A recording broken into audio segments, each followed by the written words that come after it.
చూసిన సమస్యల సుడిగుండమే ఈరోజు ఈ రాష్ట్రం బయటపడ్డామంటే దానికి కారణం కేంద్ర ప్రభుత్వం, ప్రధానమంత్రి నరేంద్ర మోడీ గారు. దానికి పూర్తిగా సహకరించిన ఏకైక వ్యక్తి నిర్మలా సీతారామన్ గారని చెప్పి మనస్ఫూర్తిగా మీ అందరికీ తెలియజేస్తున్నా. ఈరోజు అమరావతికి 15,000 కోట్ల రూపాయలు ఇచ్చి నిలిచిపోయిన అమరావతికి జీవం పోశారు. ఈరోజు మళ్ళీ బ్యాంకింగ్ కూడా అందరికీ చెప్పి డబ్బులు ఇప్పించే పరిస్థితికి వచ్చారు. రెండో పక్కన పోలవరం 12,157 కోట్లు ఇచ్చారు. ఈరోజు వారికి హామీ ఇస్తున్నాను ఈ నర్సారావుపేట మీటింగ్లో 2027 మార్చి లోపల పూర్తి చేసి మొదటి ఫేజ్ని జాతికి అంకితం చేసే బాధ్యత ఈ ప్రభుత్వం తీసుకుంటాం. తెలుగువారి ఆత్మగౌరవంగా భావించే విశాఖపట్నం స్టీల్ ప్లాంట్కి 11,440 కోట్లు ఇచ్చారు. ఇప్పుడు ఆ స్టీల్ ప్లాంట్ని రివైవ్ చేసే పరిస్థితికి వచ్చాం. కేంద్రంలో సెంట్రల్లీ స్పాన్సర్ స్కీమ్స్ అన్నీ కూడా డైవర్ట్ చేసి 90 స్కీమ్స్ని రివైవ్ చేశాం.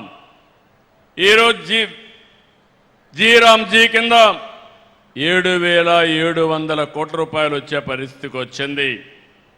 జల్ జీవన్ మిషన్ కింద 28,000 కోట్ల రూపాయలు తెచ్చుకోగలిగాం. రాయలసీమని హార్టికల్చర్ హబ్గా తయారు చేయడానికి 1,00,000 కోట్ల రూపాయలు పెట్టుబడులు పెడతాం. ఇందులో 40,000 కోట్ల రూపాయలు కేంద్ర సహకారంతో రుణం తెచ్చుకుంటున్నాం. కొంత గ్రాంట్ ఇచ్చారు. 60,000 కోట్ల రూపాయలు ప్రైవేటు పెట్టుబడులు వస్తాయి. ప్రపంచానికి ఒక గ్లోబల్ హబ్గా రాయలసీమ హార్టికల్చర్లో తయారవుతుంది. ఇవన్నీ కూడా ఒక ఎత్తు అయితే వారి మైండ్ ఎప్పుడు కూడా క్రియేటివ్గా పనిచేస్తుంది. చాలా సున్నితంగా ఆలోచిస్తారు, డీటెయిల్డ్గా ఆలోచిస్తారు.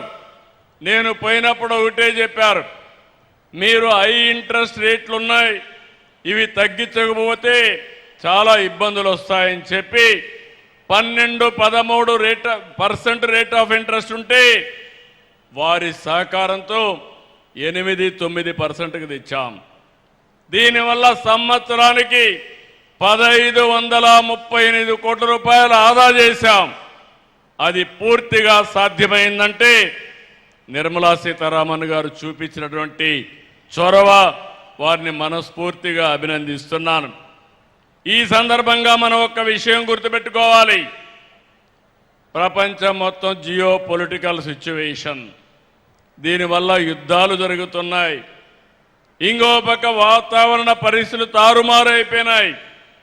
వర్షాలు పడడం లేదు. పడిన వర్షాలు కూడా పడితే కుంభవృష్టి, లేకపోతే అనావృష్టితో బాధపడుతున్నాం. ఇప్పటి వరకు ఆలమట్టి నిండలేదు. కింద నుండి నారాయణపూర్ ఉంది, జోరాలు ఉంది, తర్వాత శ్రీశైలం నాగార్జున రావాలి. ఈ సంవత్సరం ఆ ఛాయలే కనపడడం లేదు. గోదావరిలో కూడా చాలా వరకు వర్షాలు తక్కువై నీళ్లు రావడం కూడా తగ్గిపోయే పరిస్థితికి వచ్చింది. ఇలాంటి సందర్భాల్లో మిమ్మల్ని అందరినీ ఒకటే కోరుతున్నా, ఈరోజు మనం అందరం కూడా చాలా వరకు సురక్షితంగా ఉన్నాం. నేను ఎన్నోసార్లు చెప్పాను, ఈ దేశానికి నరేంద్ర మోడీ గారు ఒక సమర్థవంతమైన నాయకుడు, ప్రపంచం మెచ్చే ఏకైక నాయకుడు నరేంద్ర మోడీ గారు అని చెప్పి మరొక్కసారి ఈ మీటింగ్లో మీకు విజ్ఞప్తి